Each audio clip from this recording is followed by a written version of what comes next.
نبی پاک صلی اللہ تعالیٰ علیہ وسلم کی زندگی میں بہترین نمونہ عمل ہے، بہترین۔ اگر کوئی شخص ایک خوبصورت ترین زندگی ترتیب دینا چاہے اور وہ محسوس کرے کہ زندگی باوقار بھی ہو، حسین بھی ہو، سکون والی بھی ہو، اور زندگی اس طرح کی ہو جس میں میری وجہ سے کسی کو تکلیف بھی نہ پہنچے، اور زندگی اس طرح کی ہو کہ میری وجہ سے کسی کا فائدہ بھی ہو جائے، اور زندگی اس طرح کی ہو کہ میرا وجود بیکار نہ ہو، میری صلاحیتوں کو زنگ نہ لگے، میں کچھ کر جاؤں، کچھ کر گزروں، زمانے کو کچھ دے جاؤں، ملت کے لیے، قوم کے لیے، وطن کے لیے، مذہب کے لیے، دین کے لیے، عقیدے کے لیے کوئی خدمات سر انجام دے جاؤں، میں کچھ نظریات میں بلندی پیدا کر جاؤں، میں کچھ کر جاؤں۔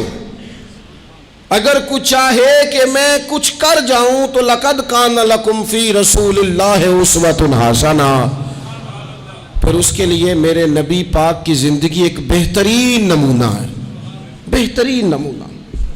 ہم نہ جب کچھ کرنا بھی چاہتے ہیں نا تو تب بھی نہ اس میں پہلے اپنا آرام سائیڈ پہ کر لیتے ہیں، اپنا سکون سائیڈ پہ کر لیتے ہیں، اپنا کھانا پینا، اپنا نفع سائیڈ پہ کر لیتے ہیں، پہلے ساری چیزیں اپنی ذات کی اس میں سے مائنس کر کے پھر ہم کچھ کرنا چاہتے ہیں۔ تو ایسے تو نہیں نہ کچھ ہوتا، نہیں کرنا کچھ نہ پڑے، نام زیادہ ہو، خدمت کوئی بھی نہ ہو، نمبر پہلا ہو، ڈیوٹی کوئی بھی نہ ہو، اجر سب سے زیادہ ہو۔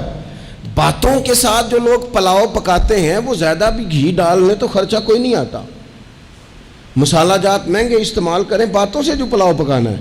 اور اگر کسی نے عملاً آنا ہے تو پھر تو میرے بھائی یہ شہادت گاہ الفت میں قدم رکھنا ہے۔ لوگ آسان سمجھتے ہیں مسلمان ہونا۔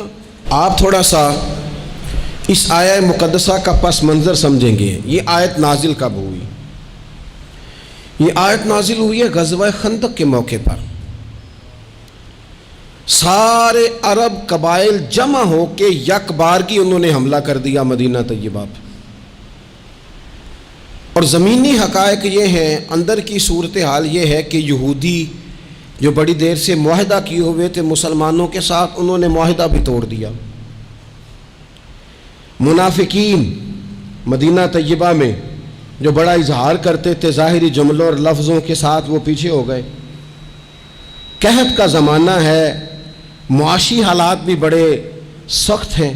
اب ان حالات میں سارے کا سارا عرب کفر جو ہے وہ جمع ہو کے آ گیا۔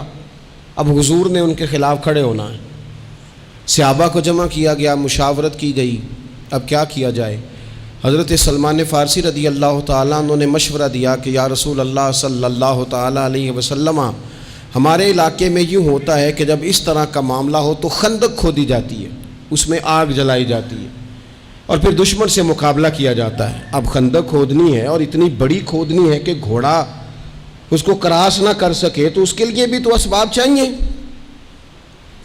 یعنی اندر بھی حالات اس طرح کے نہیں ہیں، جو مدینہ طیبہ کے اندر جو آبادیاں موجود ہیں وہ بھی سارے ظاہری طور پر ساتھ چھوڑ چکے ہیں، اور سامنے جو لوگ آئے ہیں وہ سارے جمع ہو کے یکبارگی آئے۔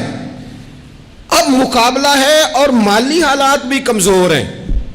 حضور نے فرمایا کھودو بھائی خندق۔ کیا غریبوں کے بچے صرف دکھ اٹھائیں گے؟ مسکینوں کے بچے صرف دنیا میں دکھ اٹھائیں گے؟ حضور نے لوگوں کی اس بات کو غلط کیا۔ جس طرح باقی لوگ خندق کھودنے میں مشغول تھے، اللہ کے رسول خود بھی مشغول ہو گئے۔